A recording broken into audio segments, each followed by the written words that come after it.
This podcast is sponsored by Talkspace. You know when you're really stressed or not feeling so great about your life or about yourself? Talking to someone who understands can really help. But who is that person? How do you find them? Where do you even start? Talkspace. Talkspace makes it easy to get the support you need. With Talkspace, you can go online, answer a few questions about your preferences, and be matched with a therapist. And because you'll meet your therapist online, you don't have to take time off work or arrange childcare. You'll meet on your schedule, wherever you feel most at ease. If you're depressed, stressed, struggling with a relationship, or if you want some counseling for you and your partner, or just need a little extra one-on-one support, Talkspace is here for you. Plus, Talkspace works with most major insurers, and most insured members have a $0 copay. No insurance? No problem. Now get $80 off of your first month with promo code SPACE80 when you go to Talkspace.com. Match with a licensed therapist today at Talkspace.com. Save $80 with code SPACE80 at Talkspace.com. Other shows we have for you to enjoy at myclassicradio.net. The Avengers was most certainly not a household name in South Africa prior to the radio series. With no national television service until 1976, the mechanism simply was not present in the country to show television programs to mass audiences. While many other countries reveled in the filmed adventures of John Steed and company, South Africa was not equipped to join in the fun. The series took Britain by storm and made a major impression in the American markets, being that greatest of rarities, a British series given a network transmission slot. However, as a film series, rather than a videotaped one, The Avengers was able to gain a modicum of exposure in South Africa through film rentals. Come and listen at myclassicradio.net. Mutual presents Obolers plays. The Mutual Broadcasting System has the pleasure of presenting the 13th broadcast of a special 26-week series of plays by radio playwright Arch Obolers. In this series, we hope to bring you dramas full of the excitement and the meaning of plays told in relation to the expanding world we live in. Arch Obolers has something to tell you about tonight's play. Last week, we told you tonight would bring you a comedy about the big shots, the holy moguls of our world. Well, that play just didn't right. Instead, here, and with much pleasure in the bringing, is that fine character actor, Morris Carnoski, in a play about Dr. Bluff.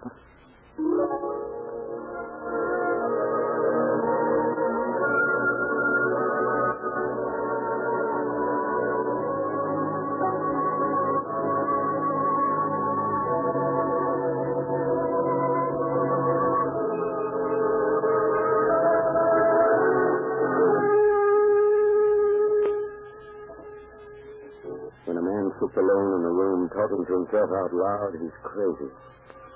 All right, I'm crazy. No, I can't keep on talking like this. But I must.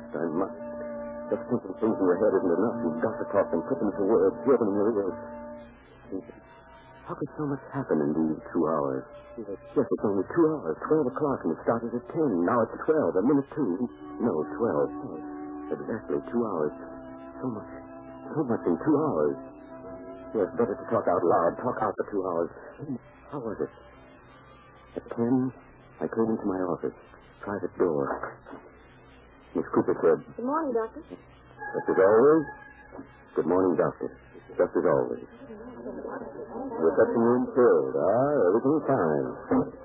In my private office, chrome, tile, and walnut furniture. $5,000 cash is costing. Doctor's office is in Canton, Dr. The finest doctor's offices in all America. I sat down in my office. I remember I buzzed Miss Cooper. Yes, Dr. Burton? I said, And what little gems of sickness have we today, Miss Cooper? Quite a full morning, Doctor. Mrs. Smith Warren, Mrs. S.J. Lawrence, utility Lawrences. Two brand new cases, including that Catherine Sue and Mrs. Carter phoned about. Oh, you can go to Greg. We told her to come back in 2 weeks. And But I'm talking about this patient, that patient. All at once, I heard another voice in the room. There was only Miss Cooper, and yet I heard another voice.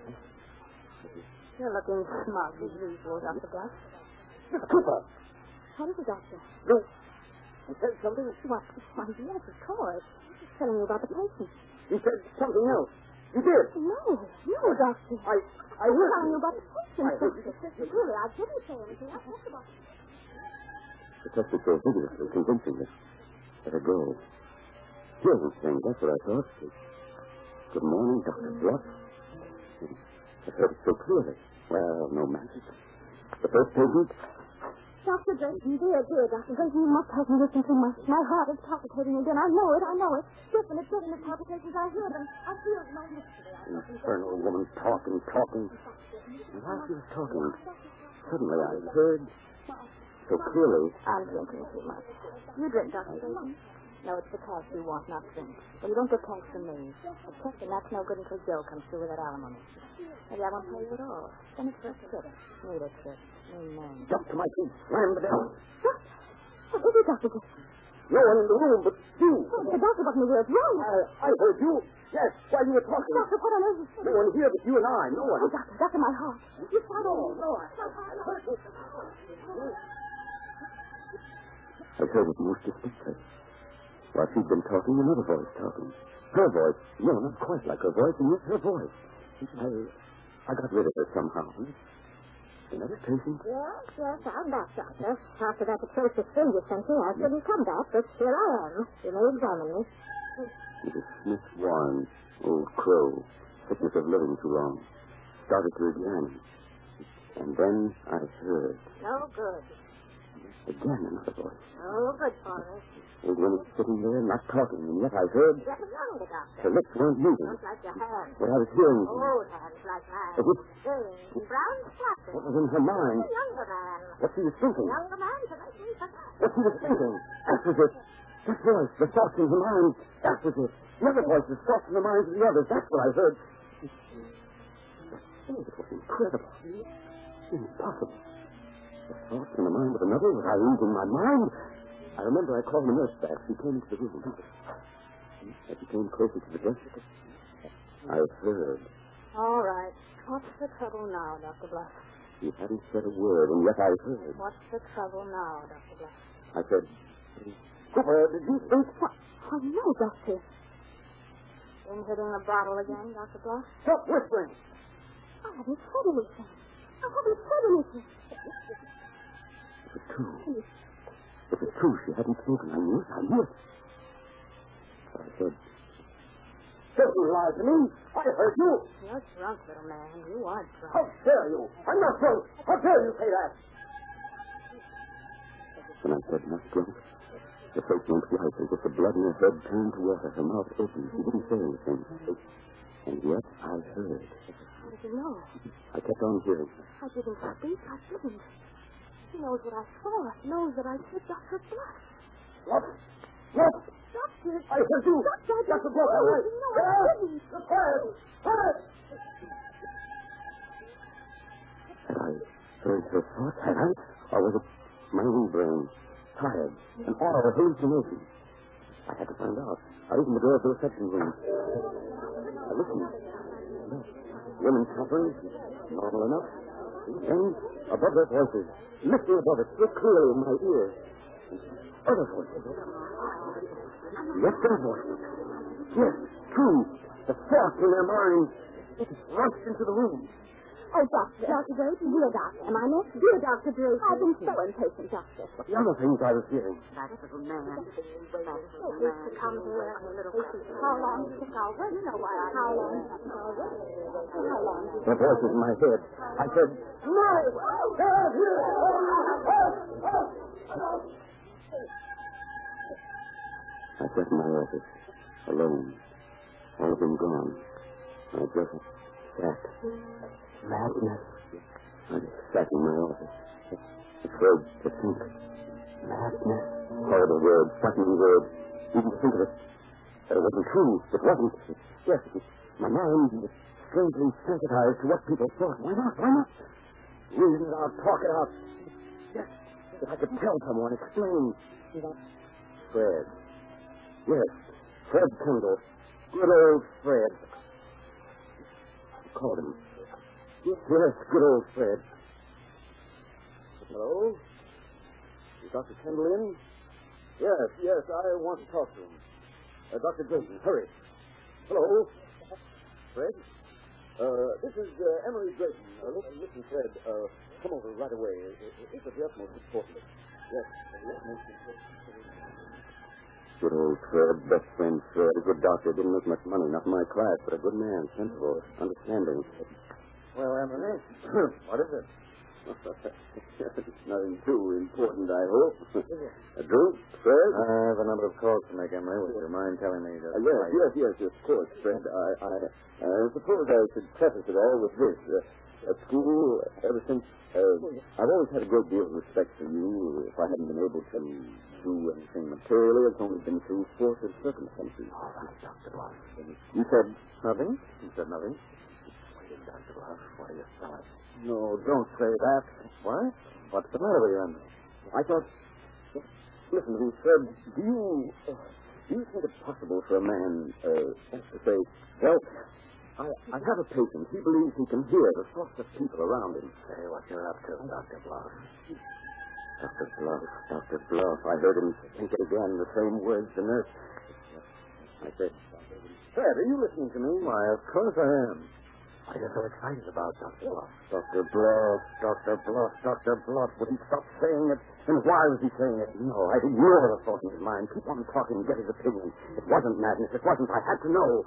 Now, look here, Emily. This is my busy morning. I'm an unimportant practitioner, I know, but believe me, people are ill in my borough. I'm trying to tell you. This patient, as I was saying, thinks he hears voices. That is, the thoughts of people around him. You're even more stupid than I thought, Dr. Bluff. Don't you even know paranoia when you see it? Paranoia? I heard him say it. No, it wasn't true. Not madness. I was hearing his thoughts. Sane, and I was hearing his thoughts. Aloud, he said, look, why consult me on this, Emily? I'm none of your gilt-edged psychiatrist. Come to the point. Why did you send for me? Well, talk up, Dr. Bluff. What's up your dirty sleeve? Why? He waited for me to speak. I began thinking that if I kept talking about it, this patient hearing things in his head, he'd begin to suspect me. He'd think I was crazy. He'd go out and tell people that... No. You are clever, aren't you, Fred? Yes. I had a rational reason for sending for you. Yes, indeed. I've neglected you, Fred. I want you to help me on an obstruction case. Good. Just see, Fred. I'll see that you get that.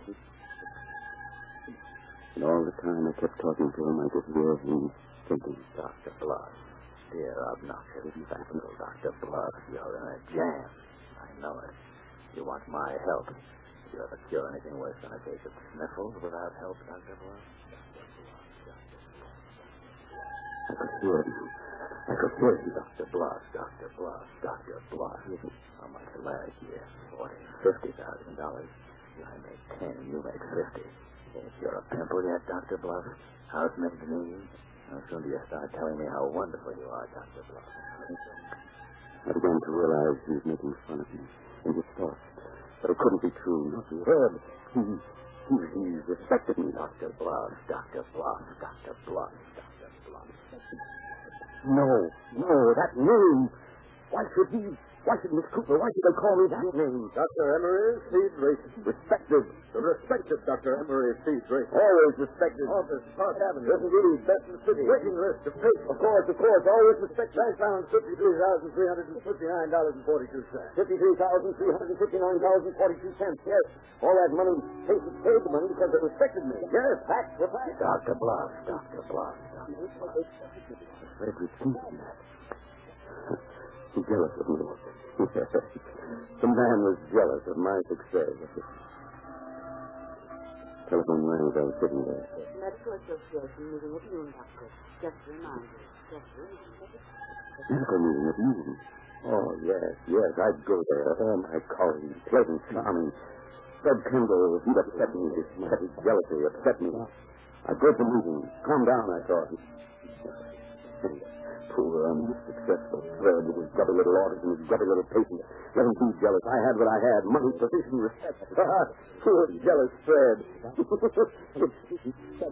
Laughing at him, I almost forgot about the thoughts. I forgot until I went out of the office into the elevator. Going down, Doc? Went into the elevator. Only passenger. How's Larceny's fathead? I wasn't sure that I heard. Say your hot stuff and ingrown toenails, Doc. $25 a crack. Up! How dare you! How dare you! How dare you! He didn't know what I was worrying about. He thought I was going crazy. The street. My car at the curb. Chauffeur. My face was the same, my excitement. Chauffeur said, Is there something wrong, Doc? mind your own business. Medical cost. Yes, sir.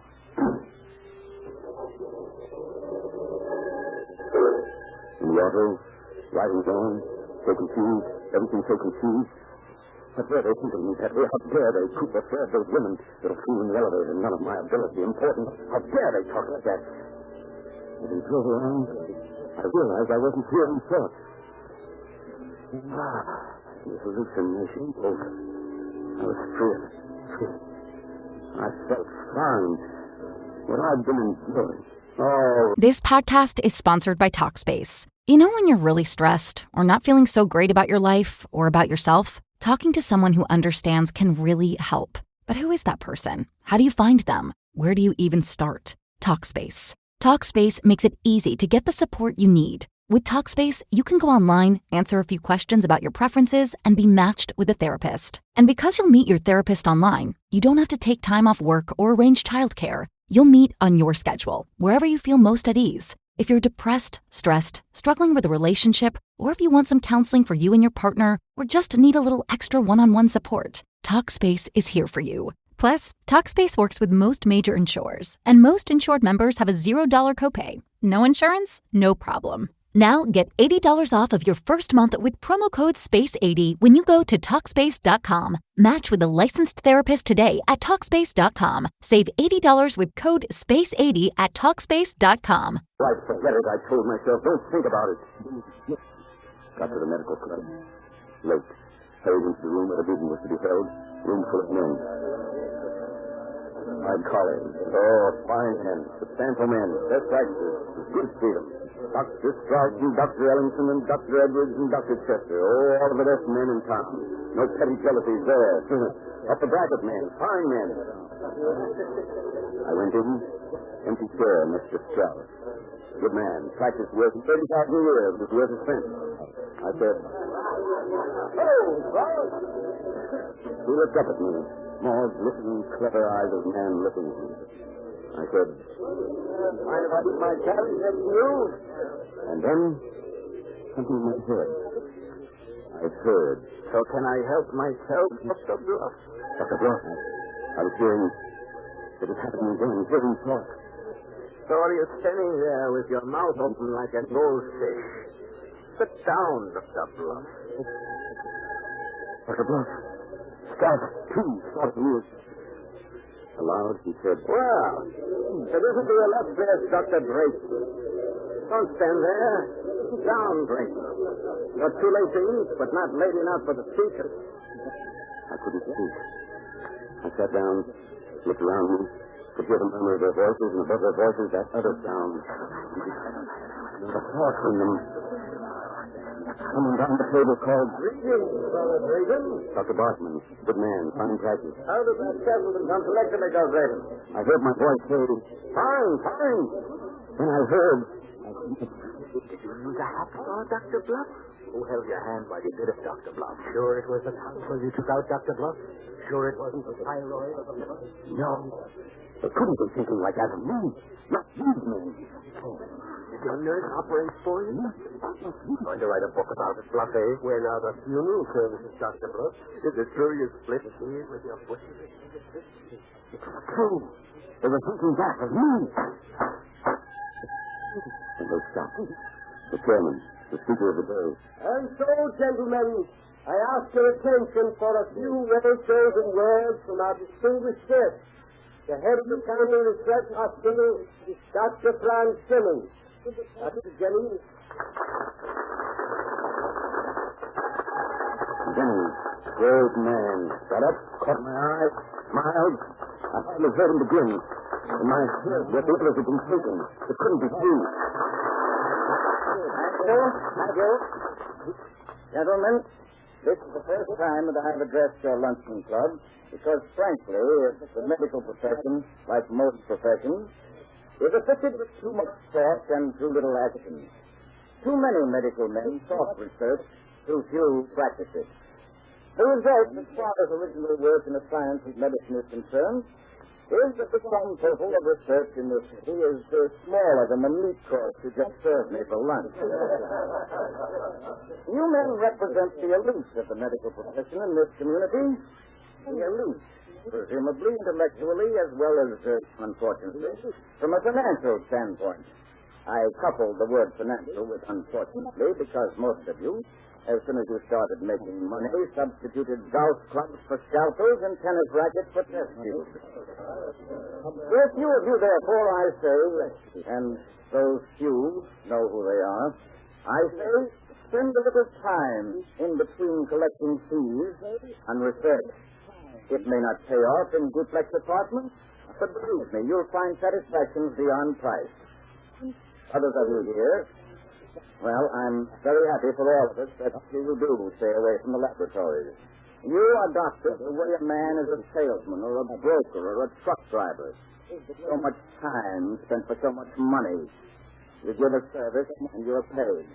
That is all. And that is all right. Then he looked down the long table at me. Others of you, you shouldn't have bothered becoming doctors. Floor walkers, yes. Managers of ladies' dress shops, yes. But not doctors. He's talking about Dr. Bluff. I've heard someone think that. There's a place in the medical profession for both the idealist and for the materialist, but not for the incompetent fool, the sort who does not diagnose properly, nor does he cure. Yet, Hippocrates in all his glory never was more sanctimoniously self-important. Old Doc Bluff. Another one at the table thinking that. They squeeze through a medical education by the grace of God, a glib-tongue and soft-hearted examiners. They build up a practice by politics, charming manners, and a colossal ability to bluff. Dr. Bluff. Eventually, success. An interior decorated office on the best avenue, a streamlined office girl, and a vacuum mine.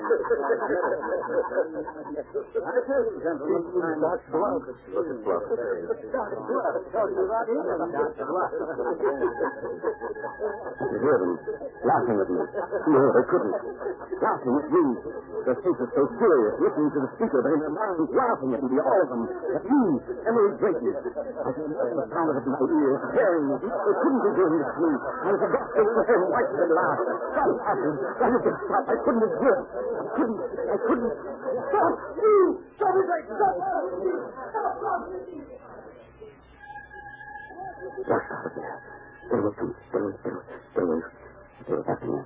All right. It was true. I was losing $175 suit, fat face, fine office, but I was nothing. All my life, nothing. Only you enough to make money with Bluff. Dr. Bluff. All right, I was Bluff. All right. So I came here. Home. Dr. Bluff had displeased. The wife. So I came home. Dr. Bluff had displeased. Home. Traffic. I had to see traffic. You come downstairs, dressed to go out. She looked down at me, her face filled with surprise. I looked up at her, my wife. Wanted to speak. Couldn't. So young. So lovely. She came close. So lovely. I heard. You're home early. You look sick. I'm sick of you. Sick. Maybe you'll die. She was thinking that. Kathy thinking that. Maybe you'll die. Maybe you'll die. Maybe you'll die.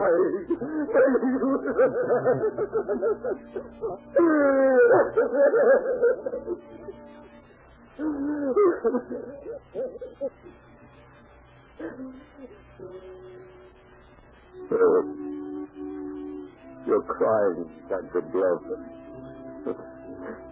Pretty late to cry. Pretty late even to talk to yourself to cry. Why should she love you, Dr. Bluff? A bluff at work, a bluff at love. Bluff. What a horrible thing for a man to hear what people think of him. Poor Daddy. Who said that? Who? Who's out there in the hall? Who's out there? I'm sorry, Doctor. Just taking the baby out for a walk. Excuse me. No, wait. I heard her. Oh, no, Doctor. Believe me. He didn't make a sound. It's such a good song. Let go of the car, of her hand. I want her. But Doctor, you never... Give me my card, I tell you. But Doctor, you never... He's afraid of you. I mean... Go on, go. He's afraid of you. Ruth, give me your hand. You're not afraid of your father. No. That's a good girl. Come in here. Your father wants to talk to you. All right. Will you sit down? Listen up, please. All right. Not very large. How old are you? 3, 4? Sorry, I've forgotten. I'm 5 years old. I haven't seen you very often. Been too busy. Why do you look at me like that? What are you thinking? Poor Daddy. You said that aloud this time. What you're thinking, I can't hear it. I can't hear it anymore. Don't frighten me, Daddy. No, I don't want to frighten you. It's gone. Gone again. And for good. I can't hear what people think. I know now. I won't ever hear it. Please, Daddy. No, I won't frighten you. Believe me. Poor Daddy. Why do you say it? Daddy, I'm tired. Yes, I am tired. I am. It's been such a strange day. Poor Daddy. You like me? I like you very much. Why? I just like you. You know, Daddy. My birthday, my pretty bird. Yes, it was a pretty day. The story of the happy king. And the first picture, Daddy. Yes. Once upon a time, long ago, there lived a king, a very happy king, who had horses and boats and everything in the world. Daddy. What? Did he have everything in the world? Everything? That's what the book says. But he had everything. What have you got, Daddy? I've got $53,439 and... Daddy, what did you say? I mean, I've got... A book. It's a closet. I've got a book of fairy stories. Yes. A book of fairy stories. And you...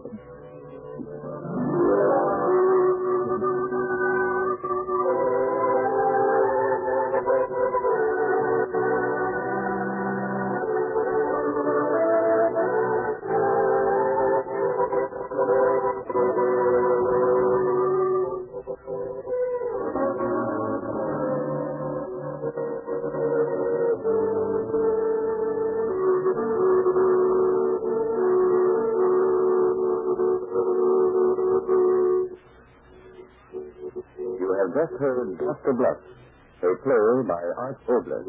The leading role was taken by Mr. Morris Carnacki. Included in the cast in the order of their appearance were Olive James, Mary Jane Croft, Bertha Scott, Barbara Eiler, Gloria Blondell, Lorraine Tuttle, Everett Allen, Bruce Elliott, Bill Christie, and Theodore Von Elf, Earl Ross, and Norman Wilson.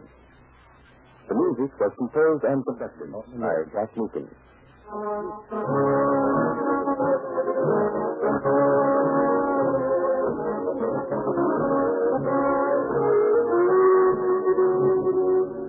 Next week, a new play written especially for radio. This will be the 14th of a special series of plays, written, produced, and directed for the Mutual Broadcasting System by Arch Obolers. To conclude the program, Jack Meakin conducts the orchestra in excerpts from his original composition, Memoir.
system.